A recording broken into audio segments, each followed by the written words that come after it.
So now the next step, now that we're comfortable with this polygon, and we're comfortable with this resolution, and we can navigate and use the clay brushes just to start to refine surfaces. So I'm pressing Alt and just cutting away.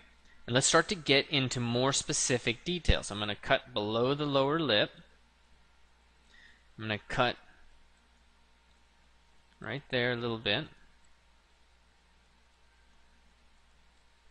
And I'm going to add a little bit more chin.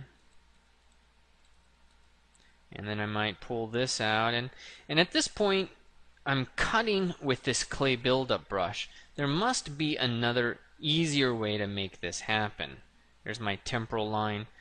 Things are starting to get a little bit on the messy side. I can manage it, but it's a lot to manage. I'm looking for an easier way to handle this form, especially when we get into these lips. So the next thing you need to learn is how to smooth things out. And that's just the shift brush, the shift key. I press shift on my keyboard and it automatically goes to the smooth brush. See how it goes back? Smooth, clay. And you can hear my keyboard. Smooth, clay. This is one of our most important brushes. Press shift, start to smooth this out. Now, I'm going to smooth this out so I can show you what it's all about. Then I'm going to actually undo all that smoothing. So all I do is press shift and brush along the surface. You have to keep shift pressed. I'm only going to use this on occasion, because for me, I like to keep it very structural like this, like I'm ripping into clay. And I want you to get comfortable with that, because you are ripping into digital clay. If you're focused on keeping it smooth at this stage, and your whole thing is smooth, I guarantee you, it's not going to work out for you. It's going to become way just muddled form at a certain point, and you're not going to be happy. So we want to keep it structured so we know, all right, this is the structure I know, this is the structure I don't know. The next thing I want to do is the nose. So I'm going to select the move brush.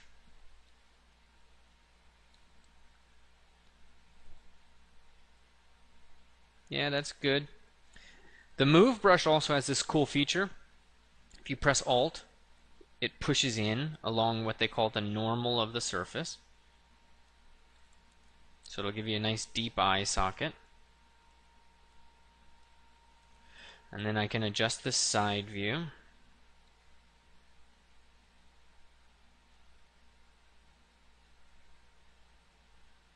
And start to work towards a really clear orbit of the eye, cheek, masseter muscle, temporal line, and good strong profile. Now, if you're unsure about measurements of the face, let me just introduce a couple of them. We know the eye is at the halfway point. That's the first one that you need to be aware of. And then measurements from there kind of change. So I'm going to do these in a different color. Some people will say that the nose, this guy right here, the nose is from the brow to the bottom of the chin is halfway. Some people will say that you take the dimension of the orbit of the eye. It's this red line. I'm going to make it a little thicker. You take half of that. Okay, I've done this. This is in my facial anatomy. And then you duplicate that down, and then that's the bottom. There are many different ways to get this sorted out. A lot to explore. Use which one works for you. The orbit of the eye means that you need to know the size. You have to have a sense of the orbit of the eye. You have to have that kind of figured out. The brow means that you kind of got to know where that brow is. You know, you can't have it too high up or too low, and you're going to have to work with it from there. But the one most important thing that will make a big difference in your understanding of the face is if you understand that the bottom of the nose and the cheek, bottom of the cheek, are the same. That's the one that'll make a difference. Now, so no matter what the orbit of your eye is doing, if you remember, let's get that, ta-ta. If you remember that wherever your cheek is,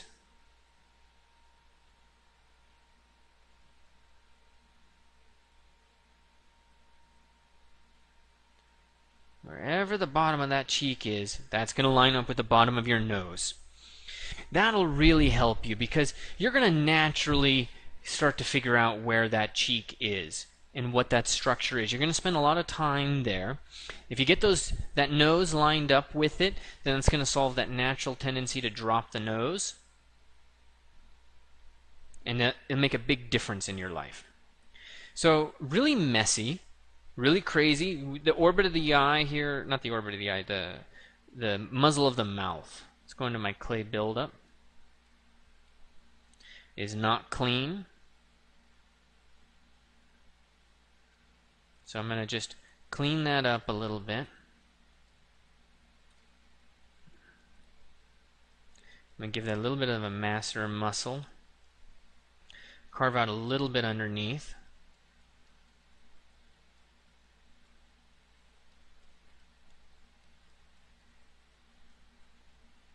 And then we're going to start talking about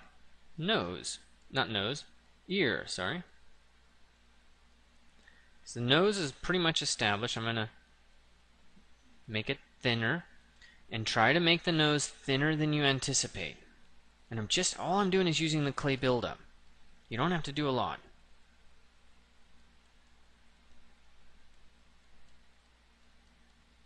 Separate the glabella. So I have a nice ridge. And you should definitely be looking at the face from this view a lot. Glabella, superciliary arch, straight across, muzzle of the mouth, boom, boom. See how that nose comes down? Spend some time with these structures. Get comfortable with them. Look at yourself from below. Look at other people from below. Really get a handle on this.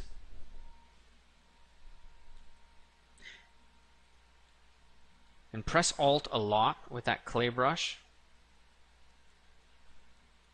Look at this from the side. Got to do some adjustments. I'm going to add some for the superciliary arch. So he has a bit more of a brow. I'm going to push that back a little bit, the supraorbital margin. Let's switch over to the move brush.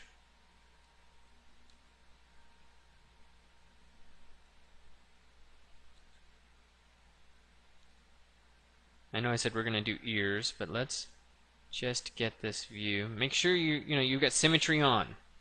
If you ever lose symmetry, just go to Transform, Activate Symmetry, and make sure it has these settings. Transform, Activate, and X. Because you can accidentally press X on the keyboard and it goes away.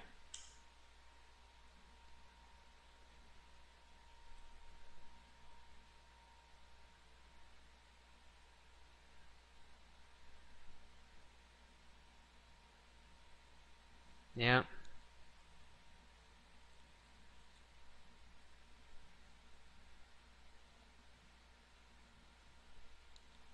Cool. Okay. So we have a basic setup. We've got a very important structural base. I'm going to outline here right now. We have the brow, which is a tiered process, a tiered line basically. Da, da, da, da, da, da, da, da, da. This is coming down to the zygomatic, which then comes out and helps form the front part of the face. The nose is basically a wedge that's placed there. And then we have this little mound for the mouth.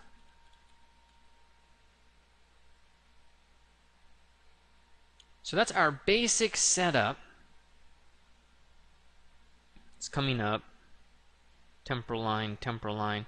Everything now starts to become more of a ball in that upper portion.